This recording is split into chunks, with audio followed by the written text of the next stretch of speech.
5 step yang harus kalian siapin untuk mulai bisnis ekspor. Step pertama yaitu mindset. Kita harus bisa bedain bedanya bisnis dan berdagang. Kalau bisnis, itu mindset kita adalah long term. Very, very long term. Gue bangun bisnis plan gue 10-50 tahun. Kalau dagang, ya cuma buat nyari keuntungan aja. Nah, kalau mindset kalian hanya untuk dagang, keuntungan sesaat, mendingan jangan ekspor. Mendingan kalian jual aja nasi goreng atau just tip apa, jual ke teman kalian, dapat keuntungan, dapat uangnya. Tapi kalau kalian mau membangun kekayaan jangka panjang, keuntungan jangka panjang, yang bisa diwariskan ke anak cucu kalian, bisa didelegasikan dan bisa membangun Indonesia menjadi lebih baik, maka ini adalah video yang tepat. Pertama adalah mindset. Kita harus punya mindset bahwa bisnis ekspor adalah bisnis jangka panjang. Bisnis yang butuh ketekunan, yang butuh fokus, yang butuh konsistensi. Maka kalau kalian bangun bisnis ekspor hanya setengah-setengah aja, mau ikut-ikutan, gue jamin pasti gagal. Karena yang serius aja, yang all in aja, belum tentu berhasil. Apalagi yang setengah-setengah. Maka mindset ini yang pertama harus kita tanamkan sebelum kita mau terjun di bisnis ekspor. Karena bangun bisnis ekspor nggak sebentar, butuh proses yang panjang, dan ini adalah bisnis yang butuh ketekunan. Kalau motivasinya udah bulat, mau membangun kekayaan, keuntungan, dan juga dampak yang besar untuk Indonesia, maka kita lanjut ke step yang kedua, yaitu bisnis plan. Kebanyakan eksportir pemula atau pengusaha pada umumnya gagal, bukan karena produknya jelek, bukan karena emang nggak hoki atau nggak punya rezeki, tapi karena nggak mampu membuat plan, membuat rencana jangka panjang untuk bisnisnya. Kalau ditanya 5 tahun lagi bisnis kamu mau kemana? Jawabannya nggak tahu. Ataupun kalau ditanya produk ini bakal dipakai oleh siapa? Ekspansinya kemana? Pengembangannya kemana? Jawabnya gagap atau seadanya. Maka poin kedua ini adalah yang harus kita persiapkan sebelum terjun ke bisnis apapun. Nggak harus bisnis ekspor. Bisnis apapun kita harus punya bisnis plan sebagai owner. Karena ibarat kita mau nyetir mobil nih dari Jakarta ke Semarang, kita harus tahu jalannya itu lewat kemana. Jangan sampai kita Jakarta-Semarang tapi ke Sumatera dulu, ke Kalimantan dulu. Padahal kita bisa straightforward langsung ke Semarang. Nah, apa aja yang harus ada dalam bisnis plan? Pertama, bisnis yang baik adalah bisnis yang bisa menyelesaikan masalah. Maka poin pertama kita harus tahu dulu masalah apa yang ingin kita pecahkan melalui bisnis kita. Misalnya Gojek menyelesaikan masalah mobilitas di Indonesia.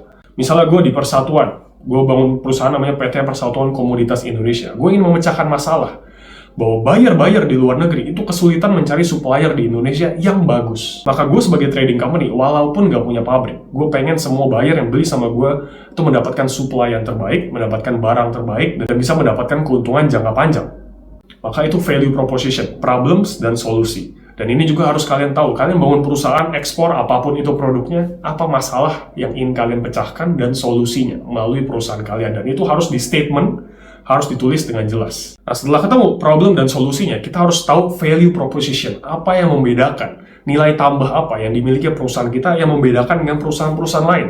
Misalnya gue di Kartens Cocoa, sebelum gue ekspor cocoa, udah banyak sekali eksportir yang ekspor produk yang sama. Tapi kenapa akhirnya ada buyer yang mau beli di Kartens Cocoa? Karena Kartens Cocoa punya value proposition. Pertama, value proposition. Gue langsung direct source ke petani-petani di Indonesia. Gue kasih tahu petaninya di sini, lokasinya di mana, karakteristiknya apa, dan juga sumbangsi sosial. Maka buyer dan customer percaya, menaruh kepercayaan dan punya nilai tambah pada perusahaan gue. Kedua, gue bisa memberikan jasa maklon dan juga jasa graphic design kepada buyer gue. Jadi mereka bisa pakai merek mereka, tapi gue bisa menawarkan produk maklon dan juga jasa, bahkan sampai desain logo gratis. Dan itu menjadi value proposition yang mungkin nggak dimiliki oleh pabrik-pabrik dan brand lain, walaupun produknya sama. Maka plan ini yang harus kalian pikirin, apa yang menjadi pembeda dan nilai tambah perusahaan kita. Karena kalau perusahaan kita, produk kita sama-sama aja, nggak ada bedanya sama yang lain, cepat atau lambat kalian pasti mati. Selanjutnya, setelah kita menentukan value proposition, kita harus menentukan dan juga mempelajari produk kita sedalam-dalamnya. Pilih salah satu dulu produk yang pengen kita kuasain, pelajarin dalam-dalam dari hulu ke hilir, sampai kita benar-benar menguasai produk tersebut. Dan kalau bisa, kita menjadi top of mind. Ya, produk kita menjadi salah satu perusahaan yang dicari kalau orang tuh mau nyari produk ke Indonesia. Misalnya orang mau nyari cocoa ke Indonesia, ya mereka top of mind-nya, oke, Kartens Cocoa di PT Persatuan, dan sebagainya. Dan itu menurut gue adalah keberhasilan branding dan bisnis plan suatu perusahaan ekspor. Selanjutnya dalam bisnis plan, ada juga target market. Kita harus tahu siapa target market yang bakal beli produk kita. Misalnya gue di cocoa powder, gue targetin pabrik biskuit, dan juga distributor-distributor untuk kebutuhan bakery. Maka marketing gue dan juga cara-cara gue melakukan penjualan disesuaikan dengan target market yang udah gue rencanakan. Dan selanjutnya, terakhir dalam bisnis plan adalah key partners. Dan dalam key partners ini ada dua yang paling penting, yaitu forwarder dan juga supplier yang menyediakan produk-produk kita. Nah, untuk supplier, silahkan kalian nonton video yang ini karena gue udah jelasin di sana bagaimana cara membangun relasi yang baik dengan supplier. Karena di Indonesia nggak kekurangan supplier, sumber daya alam kita sangat banyak sekali sentra produksi yang bisa kita ajak kerjasama dan kolaborasi untuk ekspor. Yang ketiga adalah legalitas. Gue tuh paling sebel kalau ditanya orang, nanya, bisa nggak ekspor perorangan, nggak pakai PT, nggak punya PT? Ya sebenarnya bisa-bisa aja sih kalau kita mau ekspor pakai DHL, pakai FedEx, itu kan bisa atas perorangan. Tapi itu bukan bisnis ekspor. Kalau kita beneran mau bisnis ekspor, ya kita harus punya legalitas. Orang yang punya legalitas PT, CV aja belum tentu bisa ekspor, apalagi yang perorangan. Nah, maka kalau ini balik lagi makanya ke step pertama tadi, mindset. Kalau kita benar-benar mindset ingin membangun bisnis, maka ya kita mau nggak mau harus punya legalitas. Nah, maka legalitas untuk ekspor yang dibutuhkan, kurang lebih ada 3 yang utama. Yang pertama adalah akta pendirian perusahaan. Kalian bisa bikin PT perorangan, CV, yang bisa diakui oleh negara, badan hukum ya. Nah, yang kedua adalah NIB, nomor induk berusaha, atas nama perusahaan yang udah kalian bangun di akta pendirian tadi. Dan yang ketiga, NPWP, nomor pokok wajib pajak, perusahaan dan juga pribadi. Ini 3 legalitas utama untuk kita bisa masuk ke bisnis ekspor. Tentunya ada banyak legalitas lain yang perlu kita lengkapi sesuai dengan produk-produk kita masing-masing. 3 hal ini dulu yang menjadi dasar kita menjadi sebuah perusahaan yang diakui oleh negara. Hal keempat yang perlu kita siapkan adalah marketing kits. Bagaimana kita bisa membangun persepsi yang baik terhadap buyer-buyer di luar negeri. Karena banyak buyer mungkin nggak sempat datang ke Indonesia dan mereka hanya bisa berselancar di dunia digital. Digital marketing menjadi sangat-sangat penting untuk kita investasikan untuk bisa mulai ekspor. Beberapa marketing kits yang harus kalian punya. Pertama, website. Kenapa website menjadi sangat penting? Karena buyer di seluruh dunia, kalau nyari produk di Indonesia, pasti nyarinya lewat Google ataupun lewat search engine. Dan di search engine, kalau kita misalnya cari cocoa powder supplier Indonesia, yang keluar apa? Website.